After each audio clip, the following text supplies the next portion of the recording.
Mun kula terangno kiamat ki, soal kiamat itu seru wis ora usah ndelok. Anjing ben kiamat itu semua orang dihisab, termasuk sampean-sampean bareng dihisab. Pertama sing dijaga jelas salat.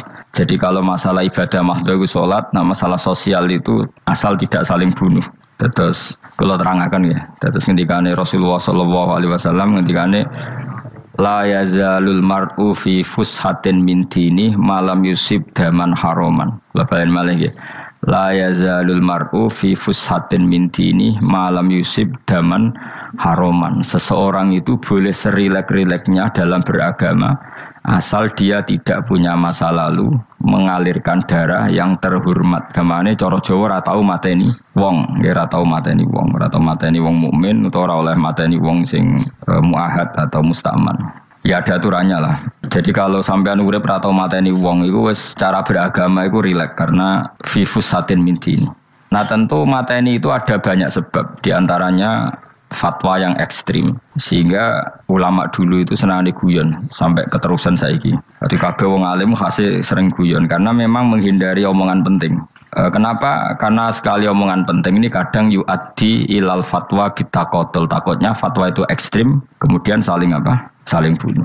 Sehingga masyhur itu ada pepatah bahwa statement ulama atau kolamul ulama, penanya ulama itu ahaddu minas sayf, lebih tajam ketimbang apa? Pedang, karena bisa menimbulkan macam-macam. Sehingga dulu banyak ulama kalau bab jinayat itu sudah tidak mau baca bab jinayat. Jinayat itu karena ya takutnya fatwanya itu ekstrim. Ada beda zaman Nabi itu kan enak ya. Sing Kanjeng Nabi mesti bener ya.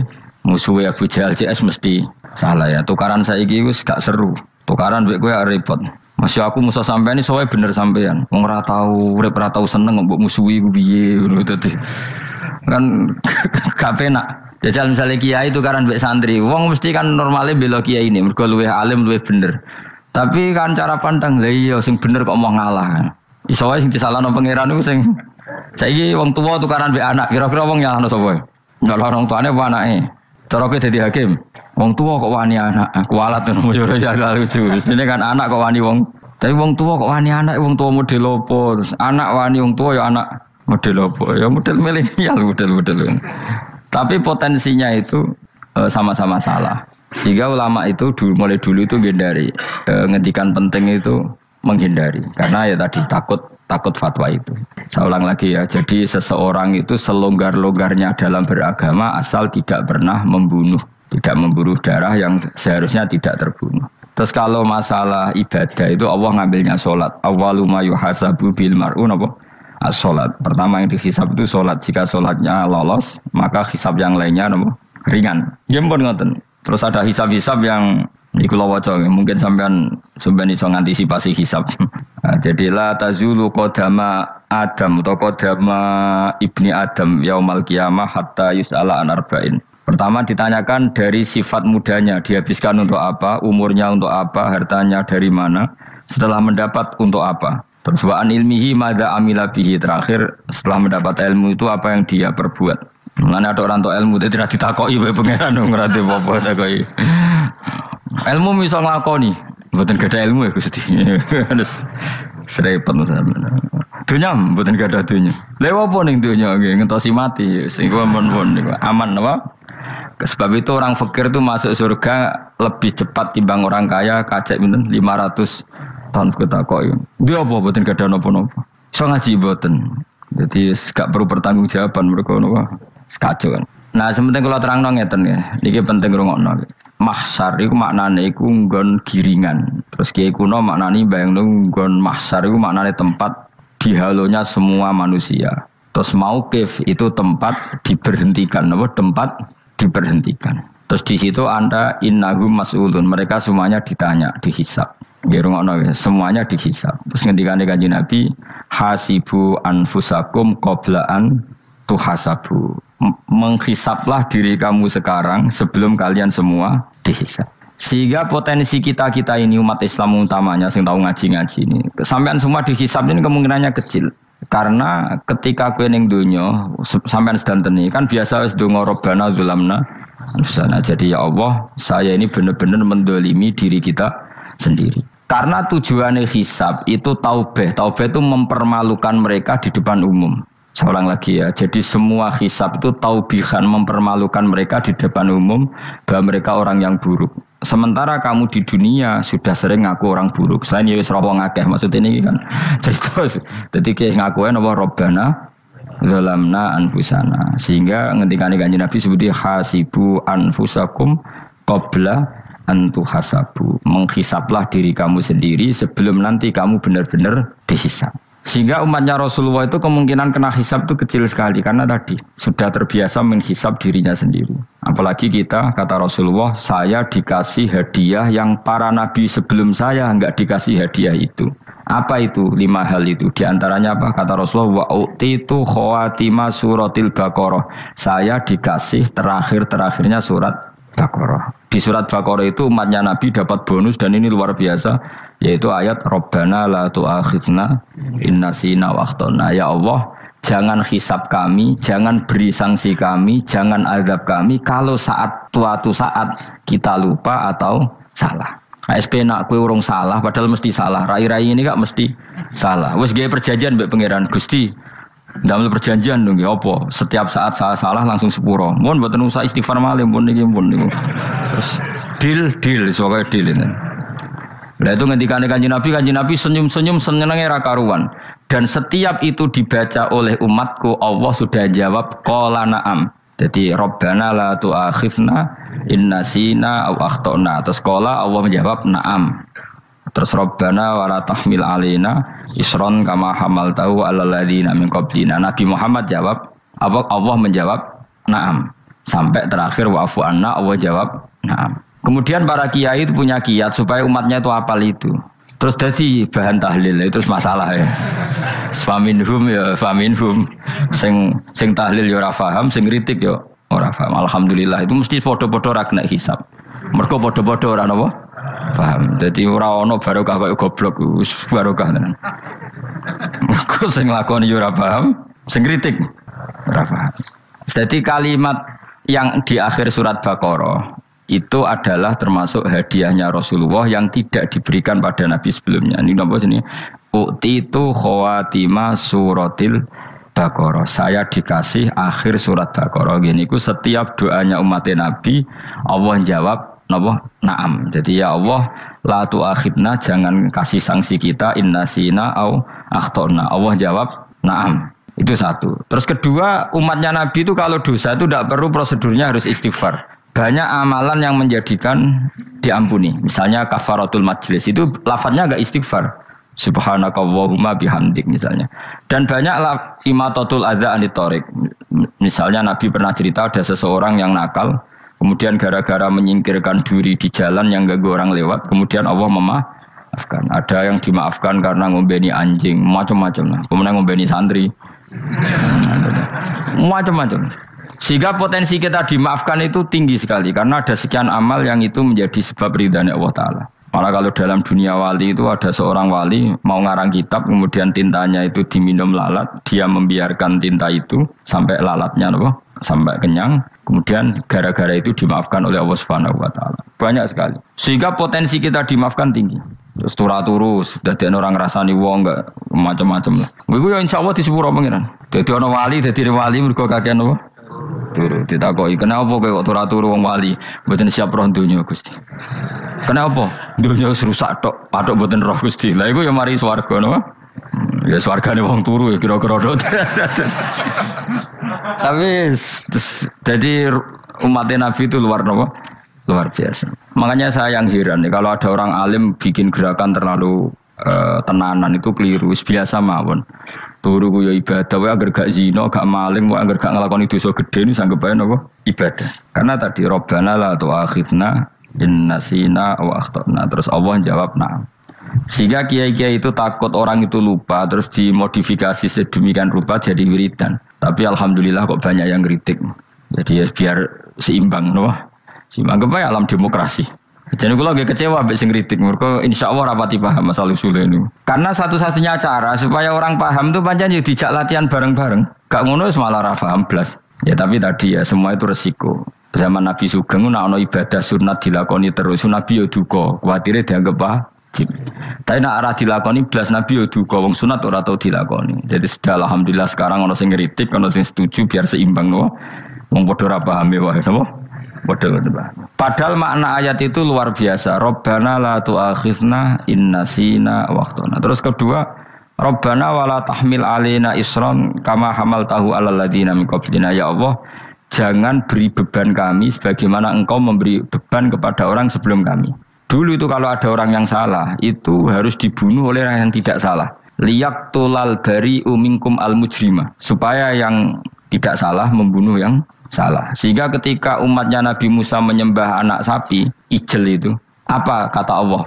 Fatubu ila bari'ikum faqtulu anfusakum. Kamu syaratnya tobat harus saling membunuh, yaitu orang yang terbebas dari dosa itu membunuh yang tidak dosa. Masyhur itu. Terus Allah mengirimkan mendung yang pekat, terus gelap. Ketika gelap itu yang al-bari, yang enggak dosa, mengeksekusi yang dosa. Sekarang kan enggak, paling takam KPK. Berarti penjara mulai suka, sisa korupsi jake. Jadi penak lah pokoknya zaman akhir itu penak. Pemenang KPK ini mulai disoal, jadi aman lah. Sebuah sing bener di aja nih ya sing bener ya pangeran. Misalnya rasa KPK lah nak takwa ya rasa korupsi. Kalau KPK dilemahkan nanti yang korupsi marah. Lah masih orang KPK lah nak di pangeran kan ya aman karena korupsi. Kowe aneh-aneh wae. Kowe wong mukmin kok bakas ngono. Kowe sementing iku nak kowe wedi pangeran kan ra usah polisi, ra usah KPK wis tetep ra usah dosa wong wedine mbek pangeran. Nah, kecuali ra usah pangeran ateis, itu masalah.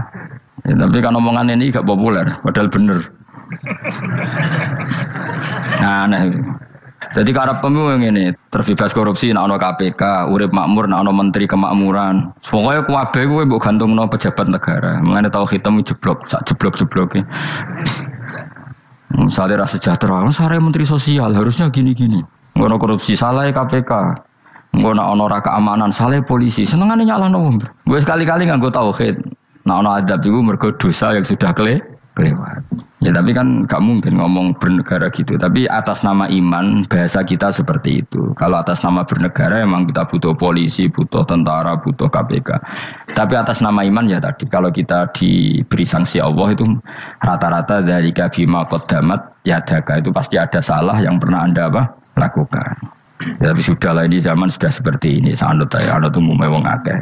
Kalau terang nomale masalah hisab ya. Hasibu anfusakum qabla antu hasabu. Kamu menghisaplah diri kamu sebelum kamu dihisap. Misalnya saya sebagai ulama, tentu hisap terberat saya itu kitmanul ilmi, menyembunyikan apa? Ilmu. Karena ilmu kalau disembunyikan tuh bahaya sekali. Bayangkan di alam fisik. Misalnya ada orang berkebutuhan pada kemaksiatan. Terus di situ ditulis bar, karaoke misalnya.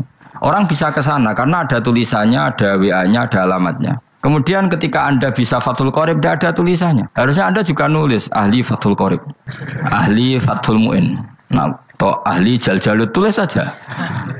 Ahli Primbon. Enggak apa-apa, tulis saja. Penerus Ronggo Warsito, tulis saja. Zaman gendeng, nara melok gendeng, rakeduman, tulis saja. Tapi barokahnya tulisan itu kan orang bisa tahu. Makanya kenapa banyak orang sufi yang sudah menyembunyikan diri, warnanya nakal-nakal. Karena dia disalahkan Allah, karena menyembunyikan ilmu. Saya itu orang yang senang tertutup, kecuali masalah ilmu. Saya mau mengajar terbuka seperti ini. Karena tadi, awal dari dikenalinya kemakrufan adalah dimaklumatkan. Awal dari dikenalinya keburukan juga karena dimaklumatkan. Betapa celakanya kalau kemungkaran dimaklumatkan, sementara kebenaran tidak dimaklumatkan. Makanya Mbah Mun itu sampai berfatwa, Mbah Mun guru saya itu. Nak ono masjid ra ono menarane Mbah Mun duka.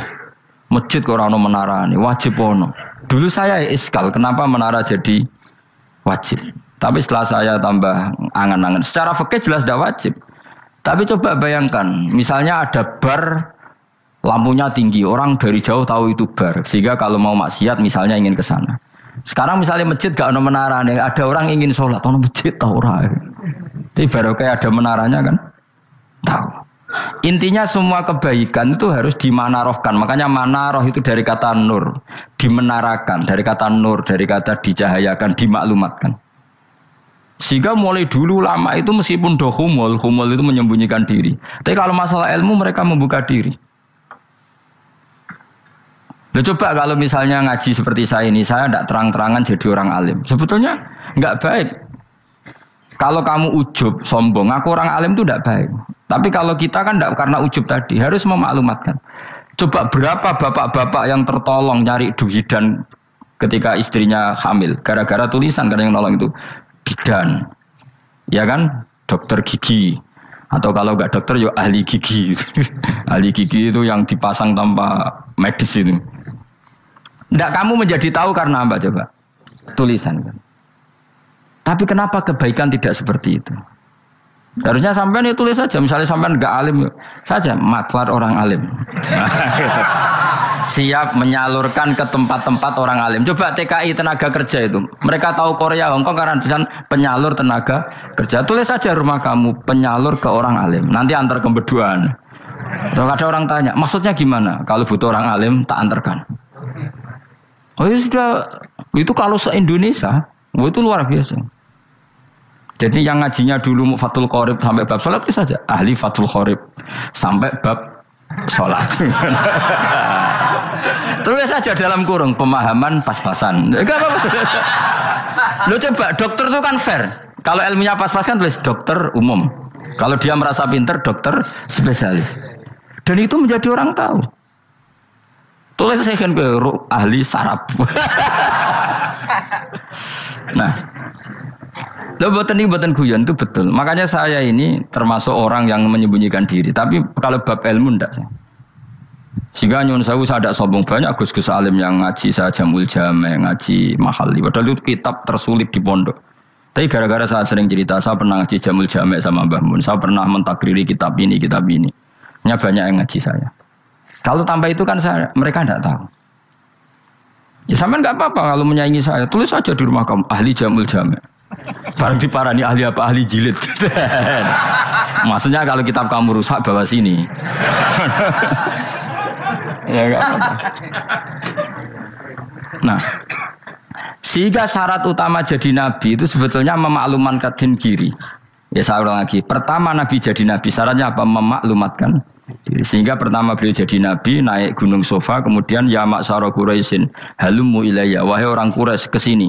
Terus Nabi mulai manggil satu-satu, ya Bani Abdi Amanaf ke sini, ya Bani Fihr ke sini. Terus saya ini adalah An-Nadhirul Mubin. Saya sekarang diangkat jadi Nabi.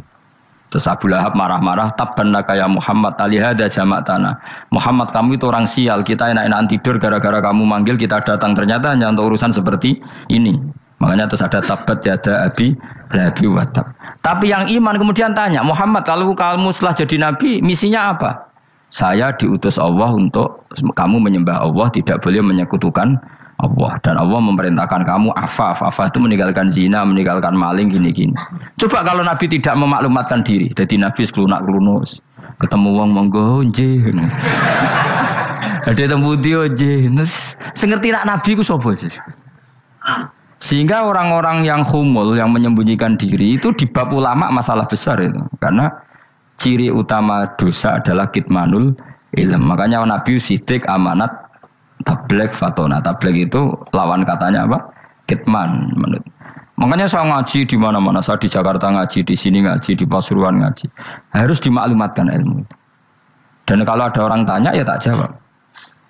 Saya itu kitab yang paling aneh di pesantren. Misalnya yang mulai aneh lah. Gak Jamul Jame. Saya sampai sekarang masih ngajar Jamul Jame. Kitab yang aneh. Macane lagi roh judulnya pusing.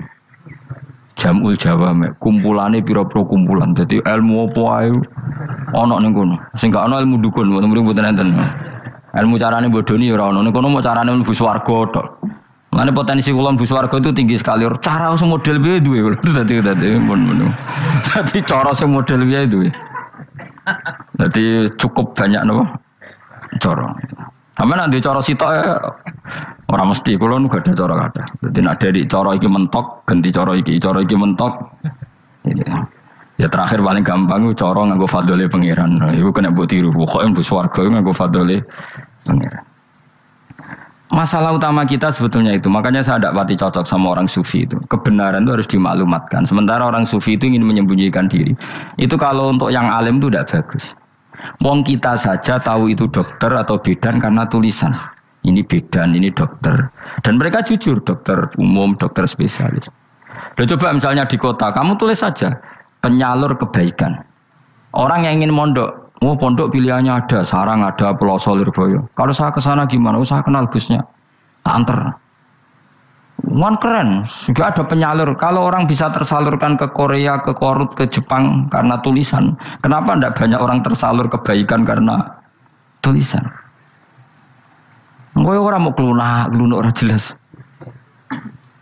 Meskipun nanti ditawari orang, mesti dulu sih ahli takrib, cewong guyu, ahli fathul Qori sampai bab sholat. Tulis saja jujur, maaf tapi hanya sampai bab sholat. Tulis saja, ada maafnya barang, maaf tapi sampai bab sholat. Enggak apa-apa. Paling untuk wong sowan, larian mau doa jenengan 2 tahun. Tapi ini bodohnya mau 3 bulan, mulai ngaji ini dok bab sholat. Enggak apa-apa.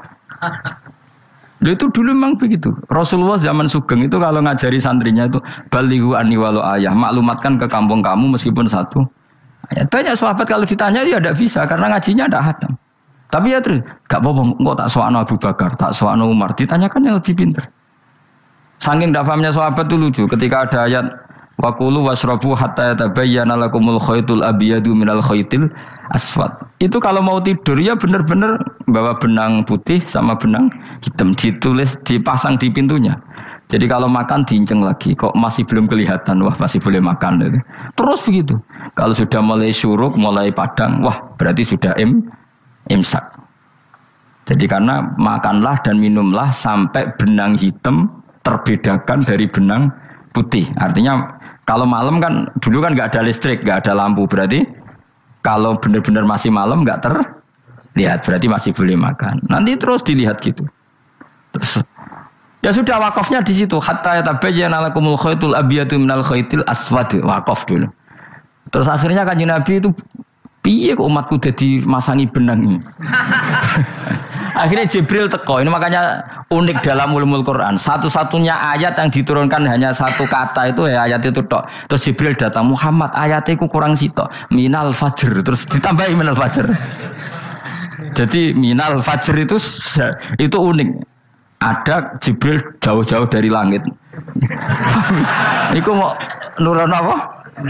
Minal fajr. Makanya kalau kamu nanti dites, kalau ingin jadi dokter tafsir dites, ada 1 kalimat yang diturunkan jauh-jauh Jibril ke bumi. Apa kalimat itu? Jawabannya minal fajr. Wis alim gue yakin alim. Memang ikut tak? Masa ikut saudara? Mereka gara-gara sahabat itu terus masangi apa? Benang ngincang. Akhirnya minal fajr. Baru mereka tahu maksud fajar, maksud apa? Benang hitam artinya malam, benang putih artinya fajar. Sodik sudah menyingsing. Semenjak itu sudah ada benang-benangan karena jadi orang-orang ngono maksudnya iki kurang sithik terus turun apa? Minal fajar ya. Jadi nanti kalau sampai latihan tes jadi dokter apa? Tafsir. Ayat mana yang diturunkan hanya 1 kalimat atau 1 kata jawab apa? Minal fajar. Itu lolos ya, langsung dokter. Pun pinter. Ya pinter ngerpek maksudnya ora yo digandeng.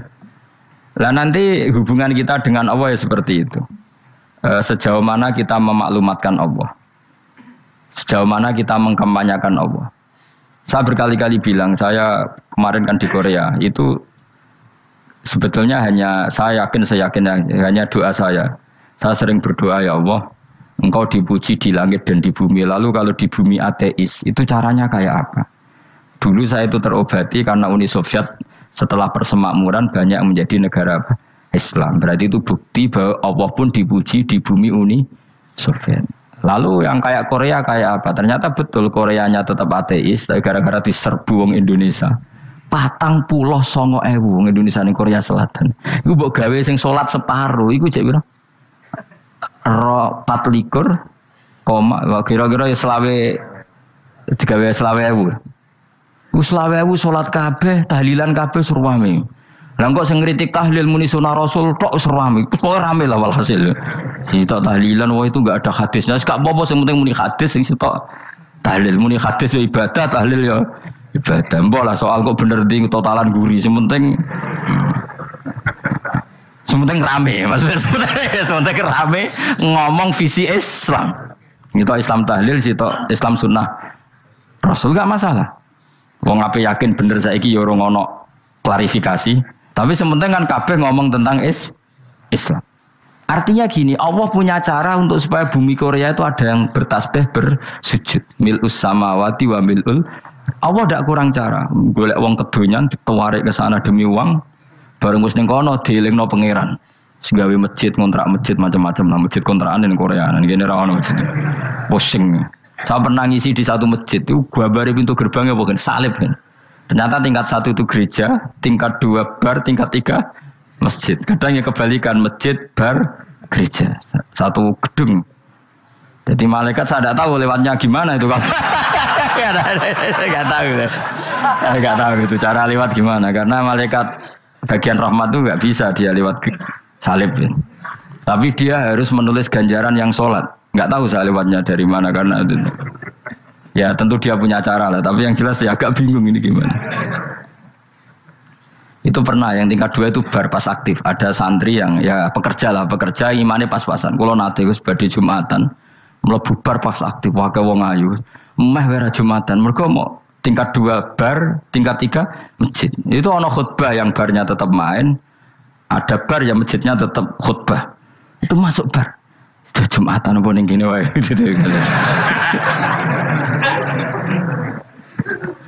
Akhirnya ya di situ beberapa menit terus ada komat Jumatan. Dosa ta ragus ngene. Ya aku ngene. Ya segelem Jumatan ku apik. Wong wedi dilakoni kok takok dosa ta ragus.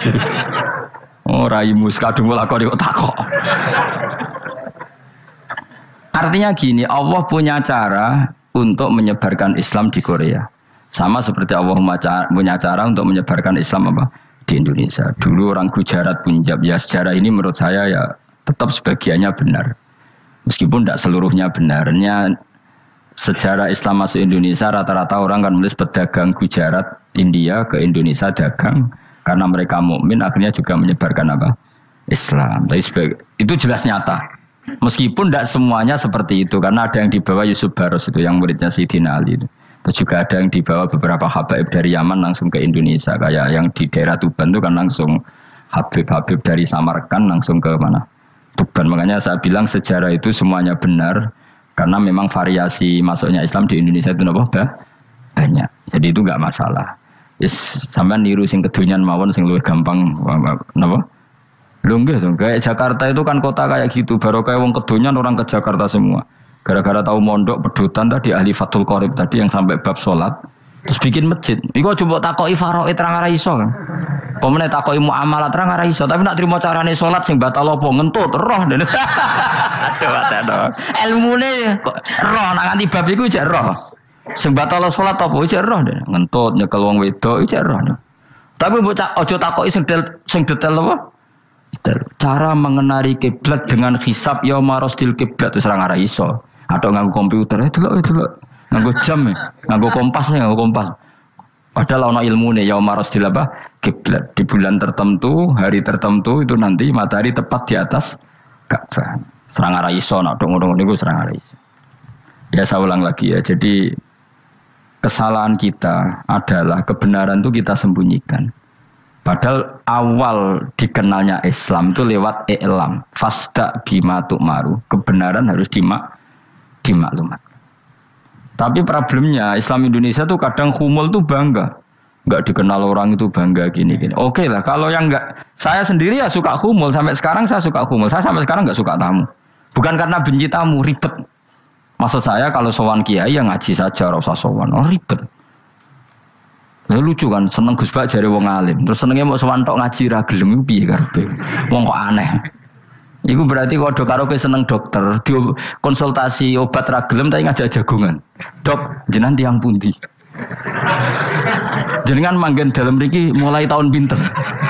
Lah ya kowe takok dokter kemalan. Mesti nek kowe takok laram apa, obate apa kok malah kenalan.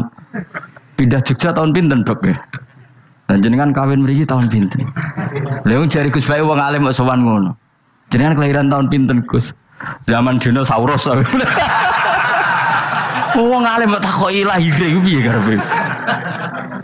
Sesuk tak gak takok pisan matiku kapan, Om. Coba betapa naifnya kita kalau kita suka dokter, terus kemudian kamu takok, Dok, kelahiran tahun pinten jenengan? Aneh gak? Nak kowe seneng dokter mergo mau konsultasi berobat ya ngomong saja apa yang kamu butuhkan. Aku seneng wong alim yo ngaji titik. Nah, kowe misalnya seneng artis, ndelok konser artisnya takok kelahiran tahun piro.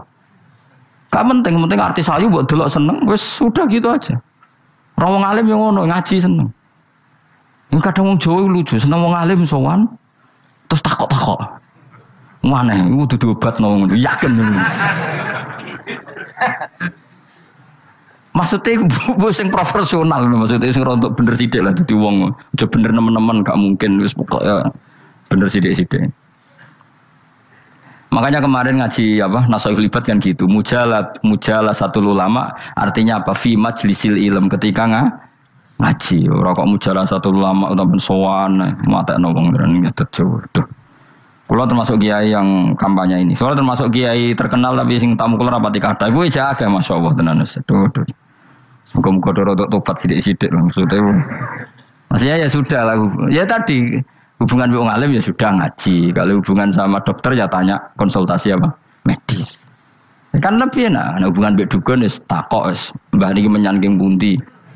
Kok jenengan dermemel nglafadzno apa sing kalimate sing jelas kena apa nak dermemel mandi nak jelas kok ora mandi ku piye takono aku yo guru pun mbek dukun wong kalimate ra jelas kok mandi nak jelas gak mandi kok nak jelas kita bodoh ini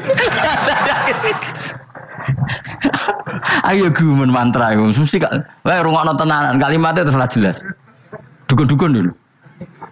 Lho kok mandi, nak jelas malah mandi. Mandine tenan ora ya ora. Ya saya ulang lagi ya. Jadi sebab itu di Quran sering ada kata i'lamu, kenalilah, ketahuilah. Jadi awal dari agama ini adalah harus tahu. Maka menyangkut harus tahu ini lalu Allah bikin media. Media itu apa saja. Tapi lalu kita bisa berdebat tentang media. Itu yang kita tidak tahu nanti hisabnya di depan Allah Subhanahu wa taala. Saya sampai sekarang itu nggak tahu, nggak pernah bilang halal, nggak pernah bilang haram. Misalnya gini ya buat ini dengerin ya. Di Korea ini sering teman-teman cerita. Ada beberapa majikan yang baik sama umat Islam, yang bekerja Muslim. Itu kalau dipamiti sholat kan, Pak majikan saya mau sholat. Sholat itu apa? Mereka bilang dengan bahasa analogi di Korea. Pokoknya sholat itu sembahyang. Ketika sholat itu ditanya sama orang Korea, loh kamu itu sembahyang kok tidak ada patungnya? Karena pengetahuan mereka yang namanya sembahyang itu ada patungnya. Ada yang baik, apa sekalian tak belikin patung? Jadi wong Islam pas sholat tuh didelok ngarepe dhuwure kok gak ono patung. Ono sing ape sujud tuh digambarno salib. Mergo dekne denger-denger kalau karena tidak tahu Islam itu apa. Sementing ada personifikasi Tuhan. Ada lagi ini yang agak ngeri. Ada pegawai Garuda karena dia agak terpelajar waktu sholat dia sholat sama krunya di mall. Itu langsung security mall nelpon polisi. Ini ada ritual teroris gitu. Jadi sholat itu dianggap mukadimah sebelum ngebom. Jadi ritual. Pertanyaannya adalah karena mereka tidak pernah ngerti sholat itu kayak apa. Dan kadang-kadang orang ngerti bahwa sholat itu adalah ritual umat Islam itu lewat media. Media itu bisa berita, bisa dokumenter, bisa apa saja. Kita tidak pernah tahu cara Allah mengertikan. Seperti kita tidak pernah tahu madzhab Mu'tazilah, tahunya itu dari kitab-kitab ahli sunnah wal jamaah. Coba kita semua misalnya tahu madzhab yang aneh, Mu'tazilah, Jabariyah, Qadariyah, itu dari kitab mereka apa dari kitab ahli sunnah? Dari kitab ahli sunnah. Maka bisa saja informasi keburukan itu dari orang baik dan informasi kebaikan dari orang buruk. Kita tidak pernah tahu. Karena ini yang bisa ngelola hanya Allah Subhanahu wa taala. Tidak bisa, kita tidak bisa, hanya Allah yang bisa. Maka perdebatan Ahmad bin Hambal dengan Haris al-Muhasibi itu seperti itu. Misalnya gini, tak kiri contoh. Haris al-Muhasibi itu orang alim allamah. Dia ahli sunnah mandat, pokoknya ahli sunnah sekali. Dia mau ngarang kitab tentang, dia menentang Mu'tazilah, menentang Qadariyah, menentang Syiah. Terus setelah mau ngarang kitab, ditanya sama Imam Ahmad, ya Haris, kalau kamu ngeritik Mu'tazilah, awalnya gimana caranya kalau ngarang kitab? Ya saya cerita pendapat mereka dulu, lalu saya saya tentang. Imam Ahmad guyu-guyu. Bukankah setelah kamu cerita mazhab mereka plus argumentasi mereka, jangan-jangan pembacanya sudah tertarik. Pas kamu nentang, kamu sudah dianggap gawe-gawe. Karena kadung tertarik. Saya tak contohno wae, misale gini, kowe wis kira rasa baru dadi wong saleh biasa wae. Aku ana gambar wong wedok montok tak tulis, hindari ini. Kira-kira dia maca hindari apa gambare? Enggak jawab ya, kira-kira lho. Sing mbok nikmati kata hindari apa? Sing mbok eling-eling kalimat hindari apa gambare? Kira-kira. Padahal tulisannya apa? Hindari bahaya ini. Bahaya ndi terus didelok. Terus sing dieling-eling ora hindarine tapi sama. Pendapat Mu'tazilah itu ada yang menarik. Misalnya gini, menurut Mu'tazilah, seseorang masuk neraka ya karena amalnya, masuk surga ya karena amalnya. Apa artinya kalau masuk surga karena fadl Allah? Lalu gunanya amal apa?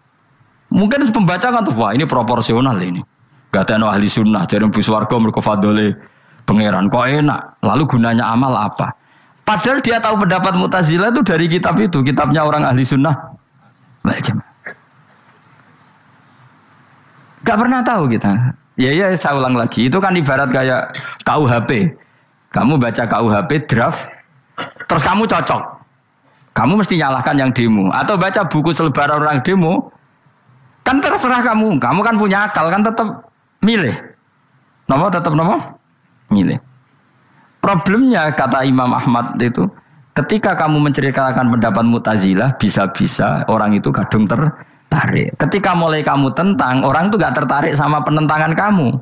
Berarti kamu ikut menyebarkan Mu'tazilah. Sama seperti tadi, gambar perempuan yang agak jorok tadi, sebetulnya tak tulisi kata hindari. Padahal Ruhin gak tahu, eling wong wedok gara-gara tak kei gambar hindari bahaya ini, malah jadi eling. Orang eling tulisannya eling. Nah hakikat saya ini penyebar kata hindari apa penyebar gambar itu? Coba. Lalu status saya ini pengedar gambar itu apa pengedar kata hindari? Iya yang mengedarkan kata hindari tapi yang mengedarkan.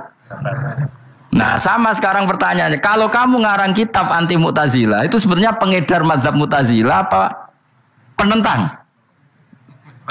Ya pengedar juga karena umat tahu dari kitab kamu. Dong toh. Lah ya mulane ku dadi perdebatan, mergo kaya iya kaya ora. Juga tuh gale gini misalnya, kamu jangan milih presiden yang dari militer, itu pasti keras, tegas, terus kaku. Ternyata pembaca itu wataknya militer, lu cari yang begini, pusing kan kamu. Agak suka presiden sipil, gak tegas. Padahal kamu nulis itu untuk menggiring orang milih presiden. Jangan milih yang militer, pasti tegas, nggak demokratis, nggak nerima pendapat. Ternyata pembacanya suka saya punya pemimpin yang tegas. Habis kamu kan? Yang tahu hati orang itu siapa?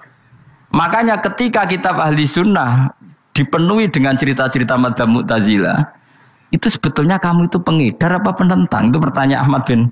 Akhirnya Imam Haris Al-Muhasibi bilang gini. Enggak maksud jenengan itu ngelarang apa dukung. Pokoknya mergo mangkel. Dari Mama Jo aku pokoknya ngomong ngono ae pokoknya. Terus akhirnya Yus nang ngoten ketok arahe jenengan mboten sedo ngarang. Makanya Haris Al-Muhasibi akhirnya enggak mengarang kitab itu. Dia sebenarnya pernah rencana Kitabul Firaq fil Islam. Dia mau ngarang kitab kelompok-kelompok dalam Islam. Ya coba mau apa coba. Misalnya kamu bela tahlil nasibnya juga seperti itu. Hujahnya tahlil, ini. Terus hujahnya penentang tahlil. Yang bisa mengendalikan pikiran pembaca siapa? Ternyata dia tertarik sama pikiran penentang. Lucunya yang menceritakan kamu, pengagum tahlil. Kan tidak pernah tahu. Mana nak cari ceritanya Mbah Mun itu lucu. Mbah Mun itu mondok Lirboyo. Itu di Bandar Kidul akeh wong ayu.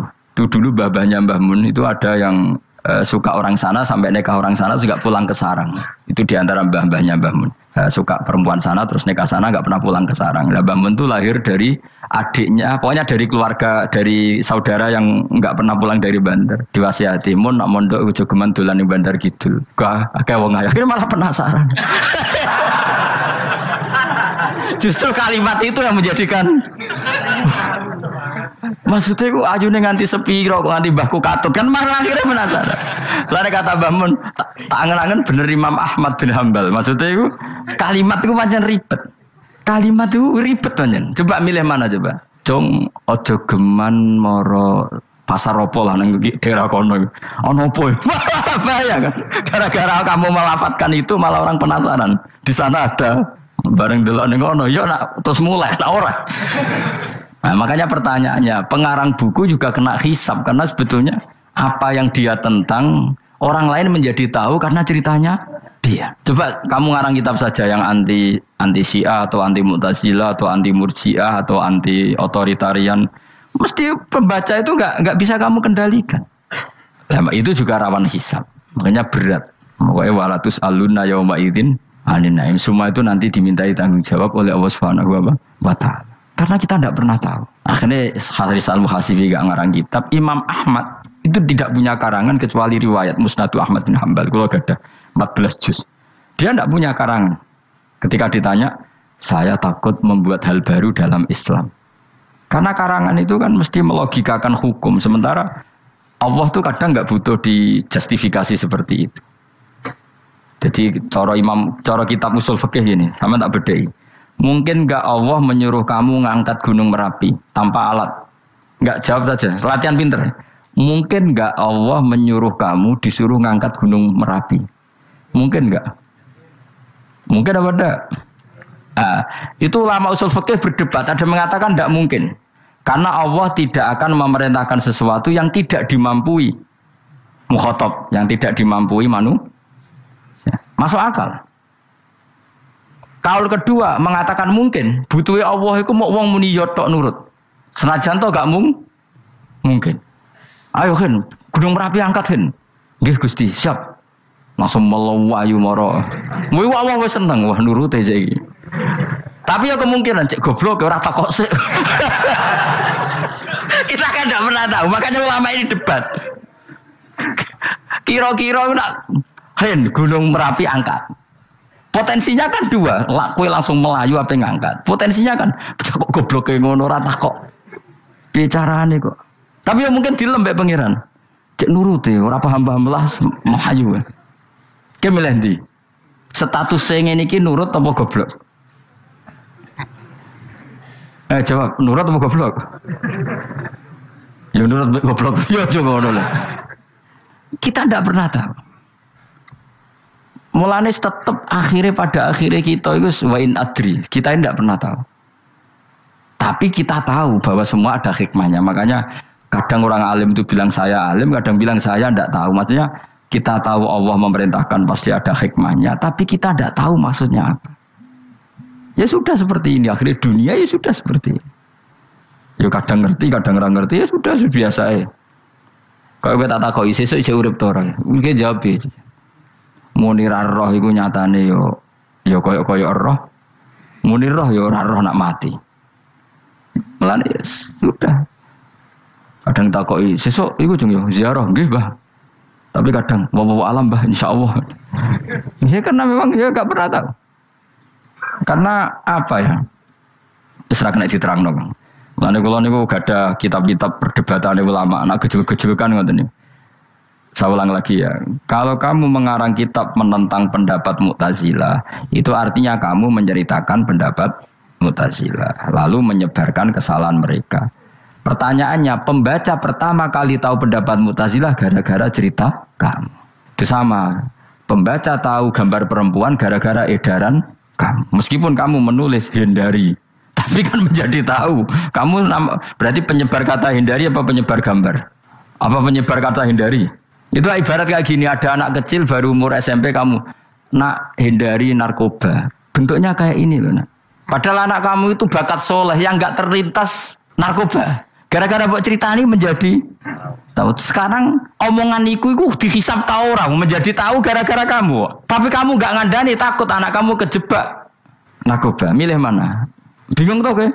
Wingi-wingi ra bingung ora tau mikir. Maksudnya ya terus. Aku ya gumun, wong ora tau mikir ya urip. Jadi ya sudah. Enggak angel pancen urip ya angel. Emane ngaji, emane ngaji. Ngaji minal fajr. Minal fajr. Itu satu-satunya ayat sing turun mok sak kalimat. Dadi ora sak ayat mok sak sak kalimat, sak kata kalau dalam bahasa Indonesia. Mun kula terusno. Oh, masalah yamin iki kula terangno. Yamin itu maknane arah kanan. Arah kanan maknane arah yang dikira benar. Jadi orang Arab bilang kalau sesuatu benar itu disebut kanan. Mulane ashabul yamin. Tapi kalau orang salah disebut ashabus simal. Jadi sebetulnya itu bahasa-bahasa ya memang bahasa Arab seperti itu. Partai kanan berarti benar. Kalau partai kiri salah. Gitu. Tapi sekarang katanya ada wasatiyah, tengah-tengah. Ya saya malah bingung tengah ning ndi. Tapi nah istilah Al-Qur'an itu jelas ada yamin, ada simal. Tapi kalau wasat itu bahasa sosial, tapi ya sah. Bahasa itu juga sah. Wong napa sebut ini ummatan wasatan litakunu syuhada'a napa? Wa kadzalika ja'alnakum ummatan wasatan. Mun kula terusno. Jadi arah kanan itu maknanya apa? Arah yang benar. Makanya disebut ashabul yamin. Kalau salah disebut ashabus simal. Innakum ladzaikul adzabil alim. Innakum satamne sira kabeh. Fihi tetep dawuh, fihi ku tetep ing dalem dawuh innakum.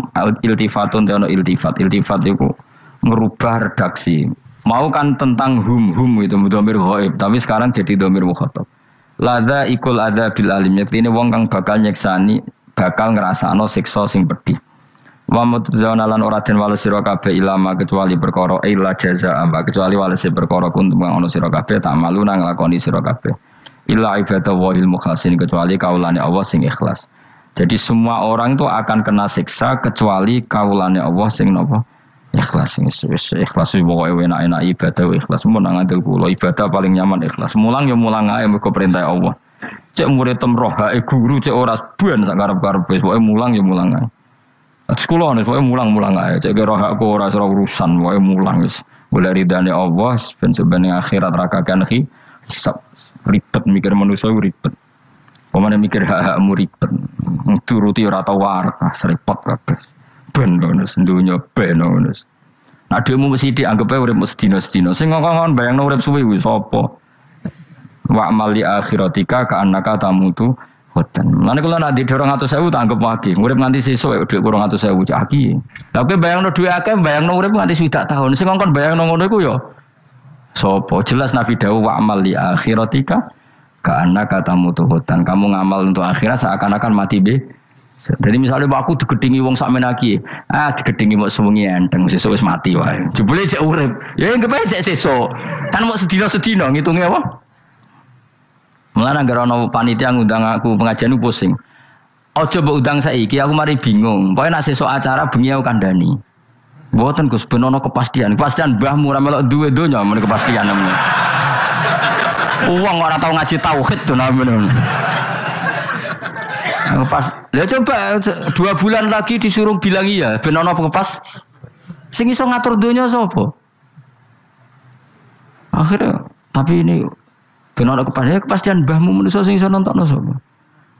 Pokoke nek acarane Senin, aku kandhani malam Senin, aku ono ya iso wae lunga.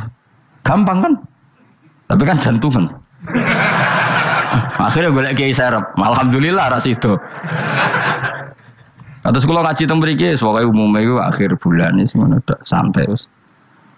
Ya biasa wae. Ya pokoke urip anggap ae sedina wa amal li akhiratika ka annaka tamutu. Dan jadi misalnya damuk bojo ya ndang sedina. Sesuk wis mati wae. Boleh sesuk jauh urip diwamuk meneh. Paling sedina wae. Wis sedina mati, yes. Enggak suwe-suwe ra aman apa? Aman. Aman. Wani urip ngono. Jadi daftar wali, tahu warai ngono ora. Ikhlas ki ngoten carane ki salat ben nyaman. Ngendikane Rasulullah, "Sholli ka annaka sholatu muwaddi'in." Kowe nek pengen salat ikhlas, anggap bae iku salat sing terakhir dan kenangan terbaik kamu di dunia adalah tahu salat, tahu sujud. Juga salat tuh happy. Ya Allah ini sujud saat terakhir, ini rukuk saat terakhir. Seneng dadi salat. Salat kok ora. Sewanteng kok salat meneh. Sewanteng akhirnya awur-awuran. Lan iki ra dadi wali-wali aku. Kroso Kang, nek dadi wali ku ono ambune. Kita ora ono ambune semboyo. Maksudnya ku ora usah wali-wali papan atas, sing ringan-ringan ae, sementing ku bener. Jadi syarat wali wa amal li akhiratika ka annaka tamutu Dan beramallah untuk akhirat kamu seakan-akan kamu mati besok. Jadi misalnya diutang, tapi sahur jangan utang sahur ngawur sembrono. Contohnya aja utang, ojo nak utang bahaya. Enak kan? Jadi di masalah berat ya enteng. Wong urip mau napa? Sedina. Apa meneh aku luwih wali meneh, ora nganti sesuk malah. Setiap saat aku iso mati. Berarti nanti masalah kan lep sedilu. Cuma masalah kowe permanen, bar mati tambah neraka. Lha kok aja sampe. Malah selawase. Lawas. Mulane masalah ning donya tok, ora usah sampe tok akhirat. Ojo. Aku kan repot ngajajahi kowe. Seakan-akan mati besok. Pertanyaannya, apa setelah mati gak ada masalah? Ternyata tambah banyak masalah. Sebenarnya semuanya ikhlas semua. Wa illa ibadah wahil mukhlasin. Jadi kalian semua pasti merasakan siksa dan akan dibalas kecuali mereka sing ikhlas. Mesti ikhlas itu aman. Illa ibadah wahil mukhlasin, kecuali kawulane Allah sing napa ikhlas. Wa ja'alna minal mukhlisin. Mungkin kula jenengan sedanten termasuk tiyang sing napa ikhlas. Pokoke dilatih, ora dilatih dipaksa. Pokoke luwatih paksa. Nggih Gus pokoke paksa supaya sampean ikhlas. Ya wau misale kowe ngandalo pejabat ya mati. Nak mati ora kuat, sing kuat namung Allah Subhanahu wa taala. Jadi sehingga terlatih. Nah, bagaimana mungkin saya bisa hidup tanpa komunitas nasional, ya kamu yakini aja komunitas itu bisa saja mati atau benci kamu atau perubahan sistem. Ya kayak dhisik misalnya wong duwe wartel iku koyo sugih toko wartel. Bareng ono HP gitu tuntas. Dulu misalnya wong duwe telepon rumah itu kaya sugih ono HP ya tuntas. Jadi perubahan-perubahan ini menjadikan kita tidak percaya terhadap dunia ini. Mesti ora iktimat, ora tetanggenan mbek dunia ini. Yang enggak pernah berubah hanya Allah Subhanahu wa taala. Misalnya ngono, kowe sayang anak, iso wae anakmu sampeyan gedeng kowe aja katut bojo. Kowe sayang tangga iso wae gedeng kowe. Utawa ana perubahan sistem sing dadekno kowe ra urip ning kono, misale kowe ndonga-ndonga disenengi wong bidukan, jebule kowe ditakdir urip di daerah lah. Enggak pernah tahu. Sing mesti abadi namung Allah Subhanahu wa taala. Mulane illa ibadah wahil mukhlasin. Kecuali kaula-kaulane Allah sing mengikhlaskan amal hanya krana Allah Subhanahu wa taala. Ail mukminina tegese pira-pira mukmin. Uti dawuh iki istisna mungkotion kang terputus. Dzikra jazaahum. Utawa ngene, dzikru jazaihim utawi nutur piwalese para al-mukhlisin fi qouli ta'ala ulaika lahum rizqum ma'lum. Ulaika te mungkon-mungkon sing ikhlas lahum tetep kedhe ulaika fil jannah rizqun utawi rezeki maklumun kang wis ditentokno bukrotan ing lembut besok wa asyan wektu sore. Rupane rezeki apa fawakihu iku pira-pira buah-buahan badalun dadi badal au bayanun utawa menjelasno rezeki maring rezeki. Bahwa tekang aran fakihah utawa utawi arisku merupa fawakih ma perkara. Yuk kalau kang den pangan apa mata lagi dan krono enak-enakan lali fifti sihatin. Ora kok krono jaga kesehatan. Jadi ning swarga iku mok sifate pakanane mung go enak-enakan tok, ora ana makanan pokok. Mergo makanan pokok kowe mangan beras ning Indonesia kan go ketahanan fisik. Sementara di surga tidak perlu ketahanan karena dijamin fisik kamu abadi. Paham ya, saya ulang lagi ya. Kalau di dunia kan kayak butuh mangan pokok supaya mempertahankan fisik. Karena fisik kamu rawan rusak kalau tidak makan makanan pokok. Sementara di surga fisik kamu tidak mungkin rusak sehingga tidak perlu makanan sing pokok. Kabeh sifatnya makanan mau gue enak-enakan tok. Ora perlu lali fifti